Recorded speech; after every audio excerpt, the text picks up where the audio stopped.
రాజు గారు మీరే చెప్పండి, ఎందుకంటే స్థానికంగా మీరు అక్కడ ఉన్నారు, చూశారు. రాజ్ న్యూస్ టీం వెళ్ళినప్పుడు కూడా అక్కడ ఎందుకు వచ్చారు మీడియా అని చెప్పేసి క్వశ్చన్ చేయడం కానీ, వీళ్ళని సైతం బెదిరించడం కానీ, మేము వెంచర్లు కూడా వేసేసాం, పర్మిషన్స్ ఉన్నాయని చెప్పేసి పేపర్స్ చూపించడం చేశారు. ముగ్గురు వ్యక్తులు ఎవరికి కీలకంగా ఉన్నారో వీళ్ళకి సంబంధించి కాల్స్ చేసినప్పుడు కూడా పొంతం లేని సమాధానాలు చెప్తున్నారు. వాళ్ళు పోలీసులు చర్యలు తీసుకోవట్లేదు, అధికారులు చర్యలు తీసుకోవట్లేదు అని చెప్తున్నారు. అంటే ఇక్కడ ఎవరిని నిందించాలి? వాళ్ళకు ఎవరు అంటే భయం లేదు మేడం, వాళ్ళకు మొత్తం ఎవరన్నా భయం లేదు వాళ్ళకి. ఎందుకంటే ఇది ఒక్కటే కాదు కదా వాళ్ళు చేసినవి, చాలా ఉన్నాయి కదా అవన్నీ. ఇంకా చాలా రాను రోజుల్లో అవన్నీ బయటపడతాయి. వాళ్ళు ఇప్పటికిప్పటికి భూ కబ్జాదారులు తయారు కాలే వాళ్ళు, వాళ్ళ పనే అది అన్నట్టు. అందుగురించి వాళ్ళకి అంత ఎంత పెద్ద మనుషుల అండదండలు ఉన్నాయి అనేది మనకు అర్థమవుతుంది వాళ్ళ మాటలను చూసి. వాళ్ళు ఎవరికి భయపడరు, వాళ్ళ దగ్గర ఎలాంటి కాయిదాలు లేవు, ఎలాంటి హక్కులు లేవు, కానీ రోడ్లు వేస్తారు.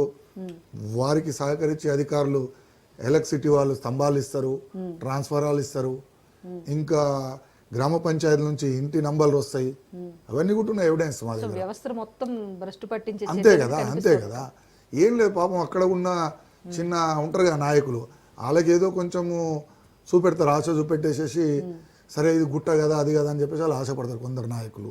తెలియదు ఇది, దీని కథ ఎంత పెద్ద ఉందని పాపం వాళ్ళకి కూడా తెలియదు. స్థానికంగా చోట చిన్న నాయకులకు వాళ్ళని ఆసరా తీసుకొని ఇలాంటి పనులు చేస్తూ ఉంటారన్నట్టు. ఇప్పుడు పాపం చదువుకోలేరు, ఏం తెలియదు, ఏదో చేసేసి మొత్తం అంత అయిపోయినాక మోసపోయినామని మళ్ళీ వాళ్ళే వస్తారు అన్నట్టు. అందుగురించి అవన్నీ జరగొద్దనే మేము భారతీయ జనతా పార్టీగా దీన్ని ఖండిస్తున్నాం బాగా. ఎందుకంటే రేపు ప్రజలు నష్టపోవద్దు.